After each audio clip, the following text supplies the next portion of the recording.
Come on, guys, stop over in front of us. What's your desk here? Yeah.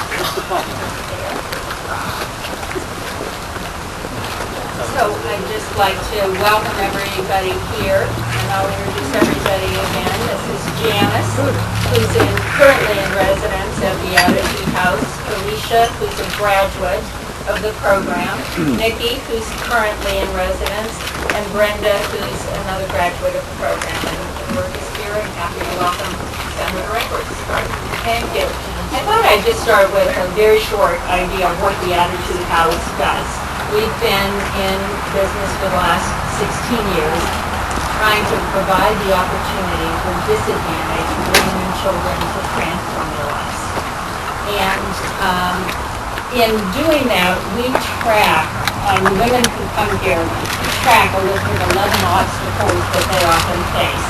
And those include that they don't have a driver's license, they don't have a high school diploma or a GED, they may lack any savings whatsoever, they may have utility debt or some other kind of debt, no automobile, they might be a victim of domestic violence, they might have physical or mental health issues, a child with a disability, or no health insurance. And I thought what I'd like to do is start with asking the four women here what were some of the obstacles that, in addition to homelessness, brought them to Beatitude House.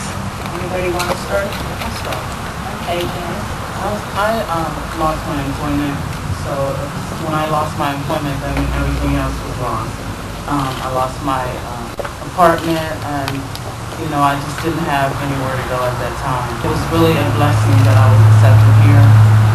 I would like to say that I am a recovering drug addict, and I have truly changed my life around, and it's truly a blessing to have been here. I am currently going to Youngstown State University for my bachelor's in social work, and I am part-time. I have 2 part-time jobs that I work at, and I have a 14-year-old daughter that I'm also taking care of, who is very active.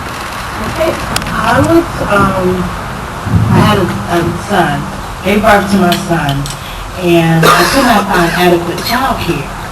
So because I couldn't find adequate child care, I ended up getting evicted from my apartment, moving back home with my parents. That didn't work out. I ended up at the shelter, and it just seemed like that just started a cycle.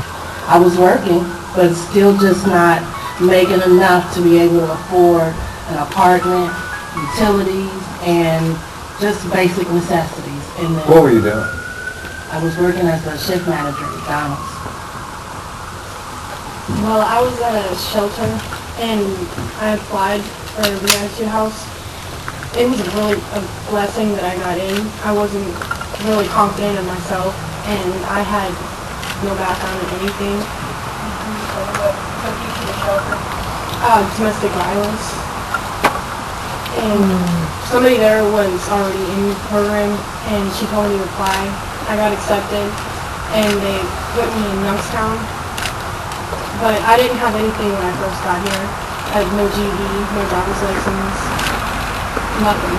But once I got here, I got my GED, I got my driver's license, I enrolled in YSU, and now I'm going full-time, and my major is nursing. Hello everyone, my name is Brenda Gray.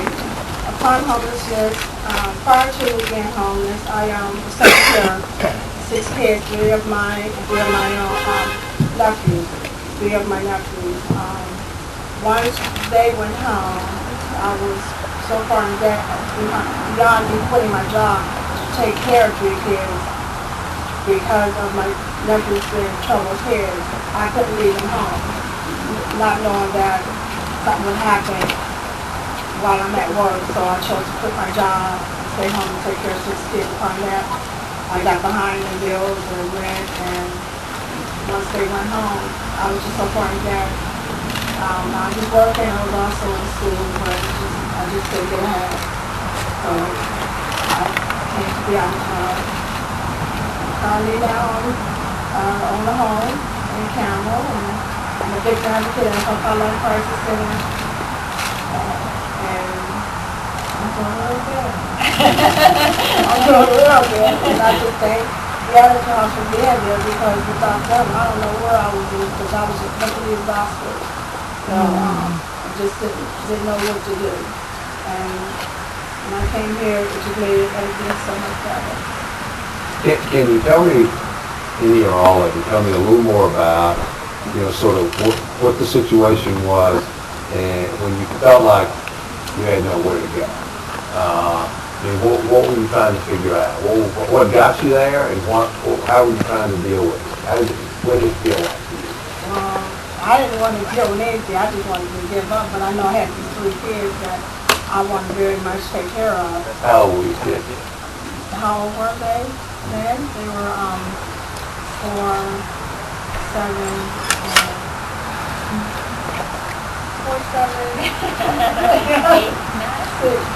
6, yeah. 4, 7, 5. And were you the only person to taking care of them? yes, I was. I'm a single mom. Single mom. So you were responsible for it? Yeah, I was responsible for 3 years. And you had to quit your job to take care of them because you had nowhere to put them? I quit my job to take care of 6 kids. I had 3 nephews. And my 3 nephews were troubled kids. And I had to sleep on my house all the time. And I just couldn't take that chance on my kids to take them away from me, because I'm involved with my other 3 nephews trying to get them together. And I was scared to leave them all at home. So you had 6 kids, 3 of your own, And 3 of my nephews. 3 nephews that you were responsible for taking care of. That's the reason you had to leave your job. Right. Wow, Because I didn't want to quit school. What were you living on? Well, at the time, I was living out what I worked, and I was waiting on welfare to supply money for the 3 nephews. Okay. And that just took a long time, because I had to establish that I had these kids in my custody, and it's just a whole lot of red tape, which caused me to get behind, and I had rent for 50. To get behind in that, plus late fees, like, don't come Did you back. lose your home, or were you about to lose? Oh, yeah. Oh, You were oh, evicted. yeah. So where did you go when you were I evicted? was justice. And did you take 2 or 3 kids with you? Put my 3 kids in my son, 3 nephews, to go back on board. I was just mentally, physically, and emotionally tired, drained. So it was you and the 3 kids that went to... My 3 kids into rescue. Right, so that's an emergency. The rescue missions, the local emergency shelter, and then there's a transition where people can stay for. Is that how you found out about Beatitude? I knew someone that stayed with years prior, and once I got my head together, being in the rescue mission, I found out. And that's when I called. And the issue you were in, the rescue mission too, when people I was embarrassed. I felt hopeless. I didn't think that I would ever be able to get out of the situation that I was in. I felt bad for my son. He was 2 years old at the time. I just didn't know what to do. I mean, part of it was my own doing, but